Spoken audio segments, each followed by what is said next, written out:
Thank you all for being here. This morning, our state is in shock, and I want to take this moment to speak directly to the people of our state. To our first responders, I'm in awe of you. I'm in awe of your courage.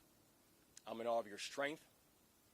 I'm in awe of everything you do for each and every one of us.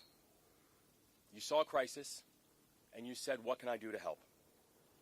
And our response teams are doing everything in our power to rescue and recover the victims of this collapse, literally as we speak. People who, as we speak, are out there are divers, are air assets. People who right now are working to save lives and are doing it because the state asked. And we will update the public as the work continues. To our partners inside and outside of government, I know this has been a long night.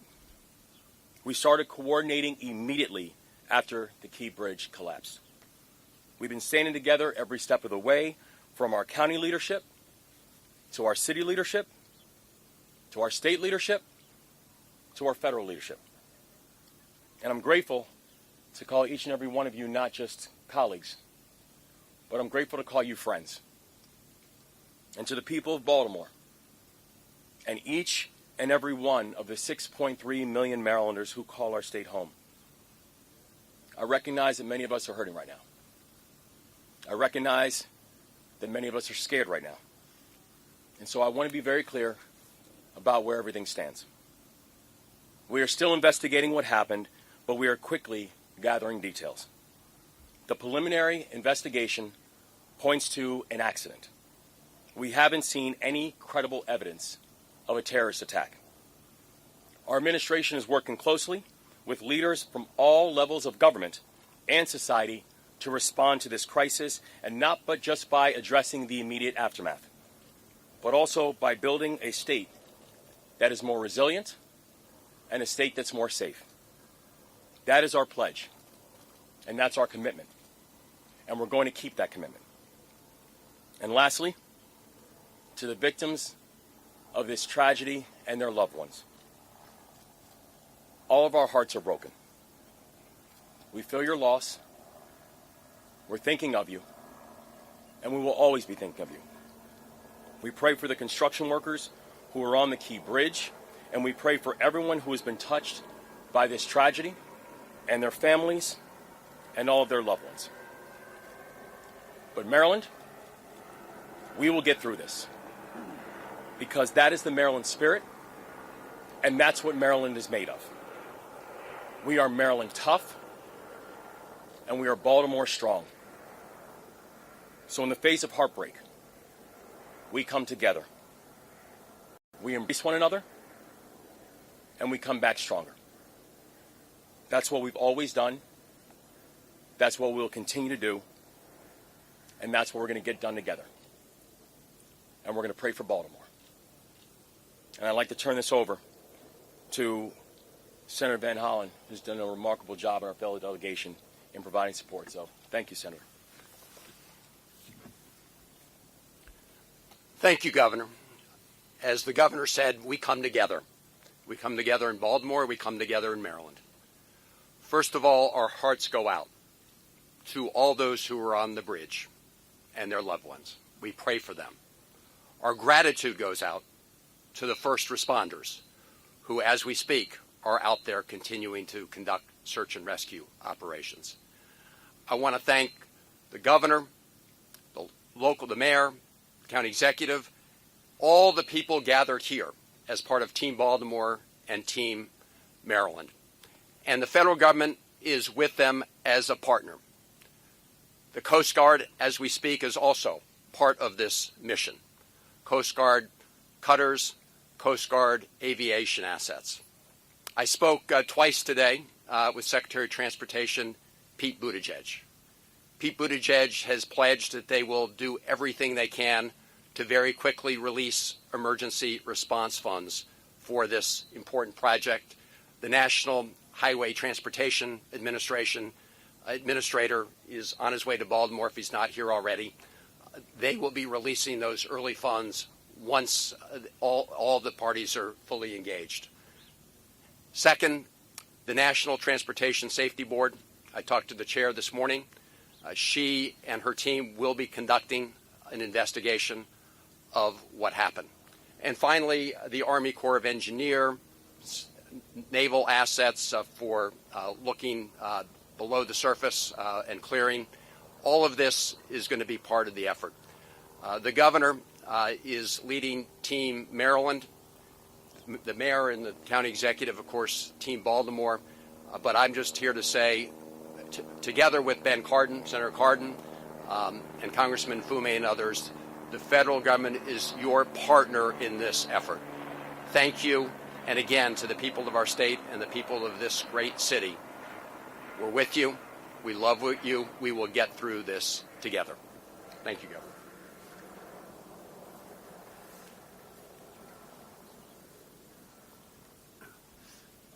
Good morning again. Paul Wiedefeld, Secretary of Transportation. Just a few updates since our meeting this morning. The crew that was out there working was basically repairing potholes, just so you understand that. Had nothing to do with a structural issue at all on the facility. At this time, one person has been rescued, and so far, and our efforts continue in terms of that. Engineers are on site right now, determining both some of the structural issues, obviously some of the debris field, and we'll start to work that, but we'll work hand in hand with the NTSB before we take any further action in that area. With that, I did want to introduce the FBI for a few comments as well. Hello, my name is Bill Del Bagno. I'm the special agent in charge of the Baltimore field office. First and foremost, I want to say that our hearts go out to everyone that is impacted by this tragedy, especially the victims and their families. On behalf of the FBI, I would like to say that we are with you, we're with Baltimore, and we're with the partners every step of the way. The FBI, on very first looking at and assessing this matter from an investigative standpoint, I want to be clear that there is no specific or credible information to suggest that there are ties to terrorism in this incident. The FBI has been part of this response from the beginning. We came within 1 hour to the command post and quickly lashed up with our very strong partners all along the way. We will bring whatever resources that the FBI has to bear. We've already brought our crisis response, our victim services, and just recently our underwater search evidence recovery teams are on site. And we will continue to provide all those resources as long as it takes. And as the investigation goes on, we will take it to its logical conclusion along with our partners. To the people of Baltimore, to the public, I ask you to be patient as we go through this and as information becomes available to us. And lastly, I want to say thank you. Thank you to our partners. Thank you to everyone who in the FBI and counts on the FBI. We will always bring what we need to the people of Baltimore, and we are with you. I'd next like to introduce the Coast Guard. Good morning. The Coast Guard is still actively searching at this time. We are using response boat crews from 2 of our local Coast Guard stations, one of our helo crews from Air Station Atlantic City, and also one of our cutter crews on one of our 87-foot patrol boats. We will continue to work with our local, state, and federal partners during this tragedy. Thank you.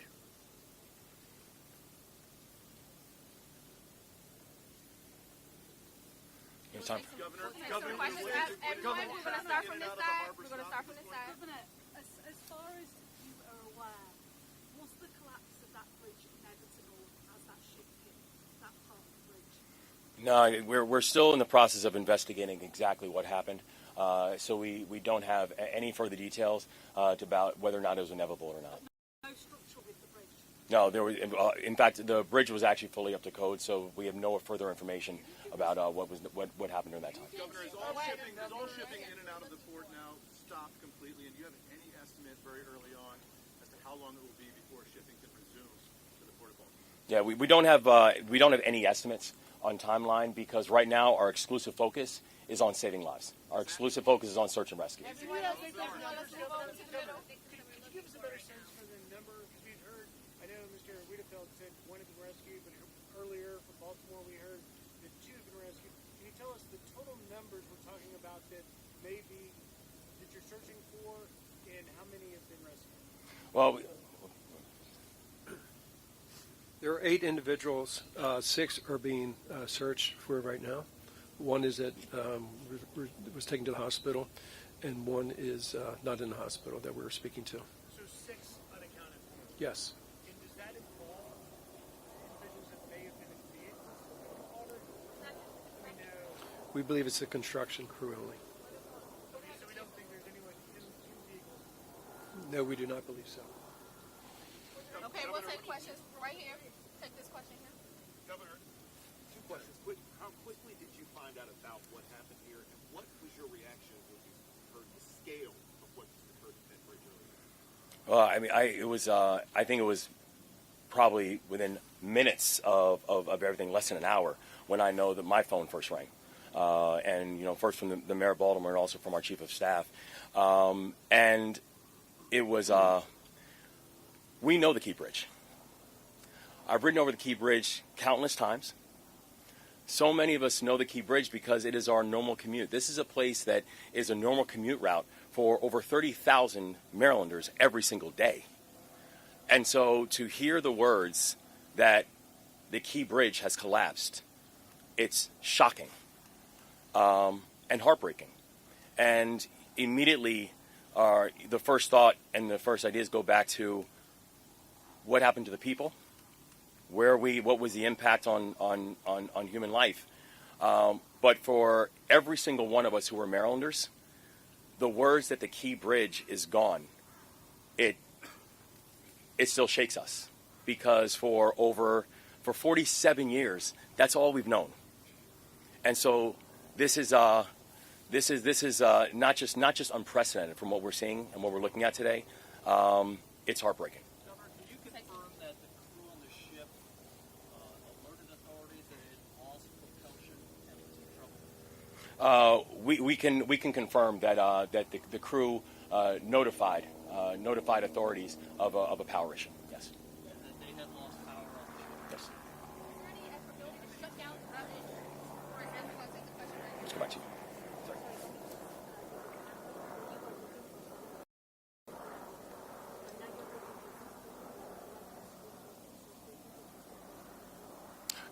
Total of 8.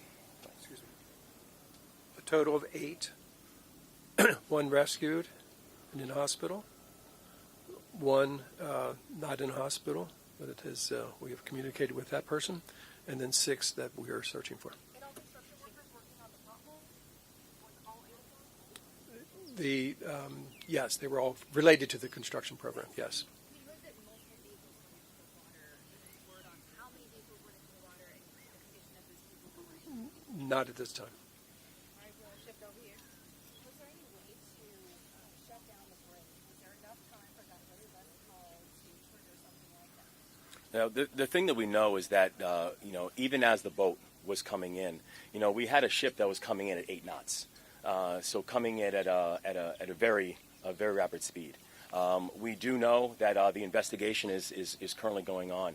But I have to say I'm thankful for the folks who once the warning came up and once notification came up that there was a mayday, who literally, by being able to stop cars from coming over the bridge, these people are heroes. They saved lives last night. The focus is on rescue now. But looking forward, is there any vision for how long it could possibly take to bring the records to rebuild, how it could possibly be done? Can you look into the future ahead of all of this? This is going to be a long-term build. It's going to be a build that's going to require every facet and every aspect of our society. It is something that I can tell you we are going to get this done.